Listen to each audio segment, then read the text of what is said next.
Birthing plan, do or don't. I think in some situations they can be good, and in certain situations they can not be so great.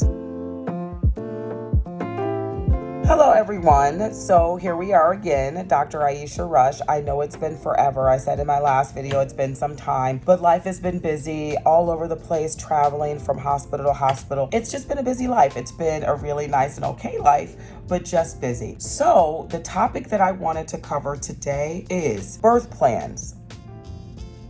I am not necessarily for or against birth plans. I think in some situations they can be good, and in certain situations they can not be so great. So for those women who really don't know what a birth plan is, let's do some birth plan 101. A birth plan is basically something that a patient will choose, or things that a patient will choose that they want to have happen during their delivery. Some patients even go as far as having their desires written down in terms of even before delivery and even following delivery. I think that birth plans can be very helpful for women who actually do the research in terms of knowing what it is that they want and what they don't want, but also understanding the science behind the decisions that they're making and things that they're declining and things that they do want and things that they don't want. Social media is not your evidence-based medicine. Most of us doctors, at least 95 to 100% of us doctors nowadays practice evidence-based medicine. What does that mean? That means that we practice medicine according to research that has been conducted over a period of time. It could be multiple research projects, it could be multiple patients, it can be multiple centers,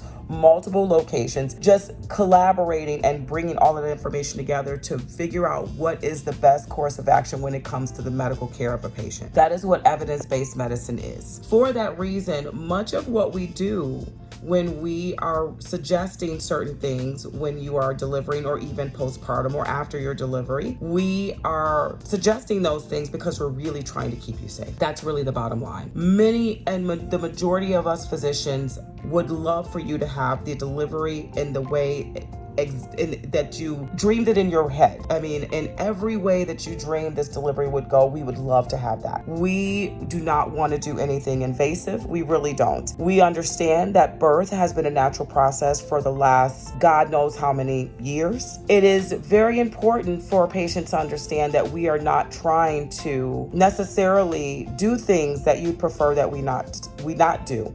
We are really looking for everyone to have a minimally invasive birthing experience that they can, at the end of the day, enjoy. With that being said, am I for birth plans? Am I against them? Neither. But what I can say is over the years in practice, I have realized that many women who are not willing to budge on their birth plans often end up having the opposite happen of everything that they planned. And that has nothing to do with the doctor or them feeling as if medicine is invasive. It just really just has to do with how the labor goes and what the baby is doing, what the baby likes, what the baby doesn't like. What I will say is for those women who do develop birth plans, I think that trying to be understanding and not as rigid and, making sure that if you diverge from your birth plan, if you want an explanation for why your doctor is suggesting, requesting, or wanting you to switch things up, that you're able to ask questions and that you are given appropriate answers so that you can make an informed decision. And that's what medicine really is. Medicine is about making informed decisions. As clinicians, we are here to be consultants. We give you the facts, and it is up to you to decide how you want to deal with those facts and how you'd like to move forward with your plan of care. And with birth plans, it's really the same thing. We are here to say, well, I know that you don't want Pitocin following your delivery, but the reason why we give Pitocin following a delivery is to decrease one's chances of postpartum hemorrhage. Now, one would say, well, what is the likelihood of having a postpartum hemorrhage?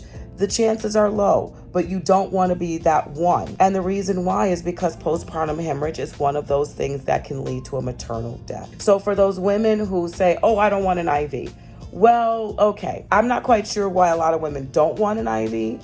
Some of them, I do know it's because they want to be able to walk around freely, not have something attached to them, not having something poking their arm. Understandable. Get it. However, that is also the way that we're able to give you any emergency medications. It's also the way that we are able to give you some of the IV pain medications that all of a sudden women want when they said in the beginning they didn't want, but whoa, when that active labor hits, man, all of that is out the door.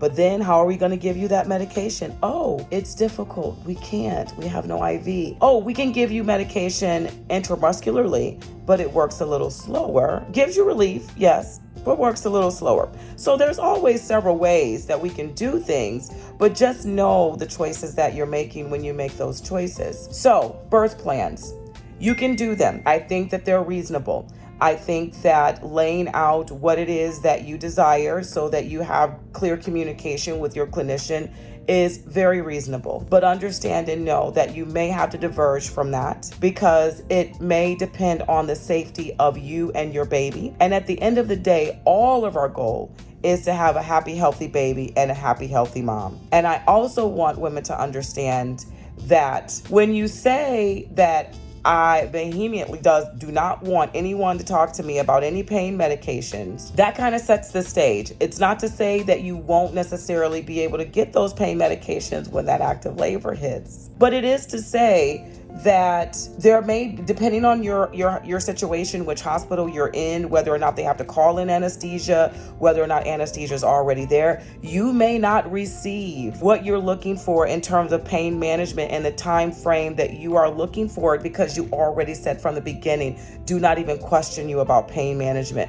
So I want women to also think about those things as well. Birthing plan, do or don't. Up to you. I think that the best thing to do is to come into a birthing situation with an open mind. Whenever I've seen women come into birthing situations with an open mind, they often have a wonderful, enjoyable, tough, sometimes rough, but memorable birthing experience where it was not antagonistic or, sort of that tug of war that some patients do with their clinicians. It was just beautiful. Let's just try to make it beautiful. We can all help to try to do that. All right, guys, take care. I hope this helped. Bye.